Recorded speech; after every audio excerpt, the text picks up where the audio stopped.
वज़ीर-ए-आज़म शहबाज शरीफ ने national fertiliser corporation और नेशनल फर्टिलाइजर मार्केटिंग लिमिटेड को बंद करने के लिए वजारत सनत और पैदावार को टास्क दे दिया। यूटिलिटी स्टोर कॉरपोरेशन खत्म करने से मुतालिक भी तजवीज़ तलब। यूटिलिटी स्टोर के लिए 50 अरब की सब्सिडी भी बंद। यूटिलिटी स्टोर की मुमकिना बंदिश के खिलाफ यूटिलिटी स्टोर्स वर्कर यूनियंस का शटडाउन, हड़ताल और डी चौक पर धरने का ऐलान। पार्लियामेंट से भी रुजू करने का फैसला। वज़ीर खजाना सितंबर में IMF बोर्ड की जानिब से कर्ज प्रोग्राम की मंजूरी के लिए पुरुमीद। दोस्त ममालिक अपने एग्जीक्यूटिव डायरेक्टर्स के जरिए IMF को एतमाद मिलेंगे। मोहम्मद औरंगजेब की सहाफियों से गैर रस्मी गुफ्तगू।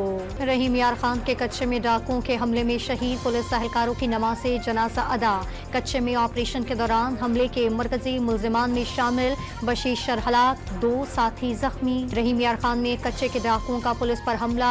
कोशर गैंग के 20 से 25 डाकुओं ने एहलकारों को घेर कर रॉकेट दाग दिए। हमले में 12 एहलकार शहीद जबकि 8 जख्मी। सदर आसिफ अली जरदारी और वज़ीर-ए-आज़म का कच्चे के इलाकों में जराइम पेश अफराद के खिलाफ सख्त कार्रवाई का हुक्म। वज़ीर आला पंजाब मरियम नवाज का कच्चे को डाकुओं से पाक करने का आज़म। वज़ीर आला सिंध ने कच्चे के डाकुओं के खिलाफ कार्रवाई के लिए IG सिंध को पंजाब पुलिस से राब्ते की हिदायत कर दी। ईरान ट्रैफिक हादसे में जाबाहक पाकिस्तानियों की मैयतें और जख्मियों को C-130 तैयारी के जरिए आज वतन वापस लाया जाएगा। वज़ीर आला सिंध का वुरसत के लिए फी खानदान 50 लाख, जख्मियों के लिए 10 लाख रुपए इमदाद का ऐलान।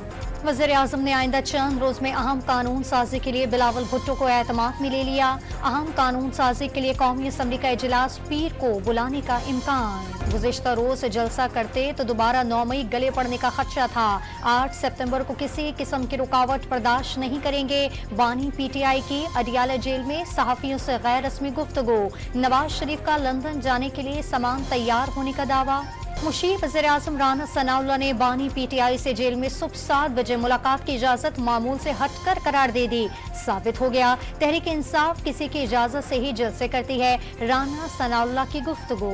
पाकिस्तान में मंकी पॉक्स का दूसरा केस रिपोर्ट। दूसरा मुतासर मरीज भी खलीजी मुल्क पेशावर एयरपोर्ट पहुंचा था। अमले ने अस्पताल मुंतकिल कर दिया। बलूचिस्तान में कोंगो वायरस का एक और केस रिपोर्ट। मरीज का ताल्लुक क्वेटा से है। सूबे में इस साल कोंगो वायरस के 23 केसेस रिपोर्ट हो चुके। 5 अफराद जान की बाजी हार चुके। महकमा मौसमियात ने 26 से 29 अगस्त के दौरान मुल्क के जनूबी इलाकों में शदीद बारिशों की पेशगोई कर दी। गिलगित बल्तिस्तान, बालाई KP के लैंडस्लाइडिंग का खतरा। कराची में 27 और 28 अगस्त को मूसलाधार बारिशों का अलर्ट जारी। चीफ मेट्रोलॉजिस्ट ने शदीद बारिश के बाइस अर्बन फ्लडिंग का खदशा जाहिर कर दिया। और पाकिस्तान में टेस्ट सीरीज में मसरूफ शकीब उल हसन ने बांग्लादेश में कत्ल का मुकदमा दर्ज। शकीब को साबिक वज़ीर-ए-आज़म शेख हसीना के साथ मुकदमा कत्ल में नामजद किया गया।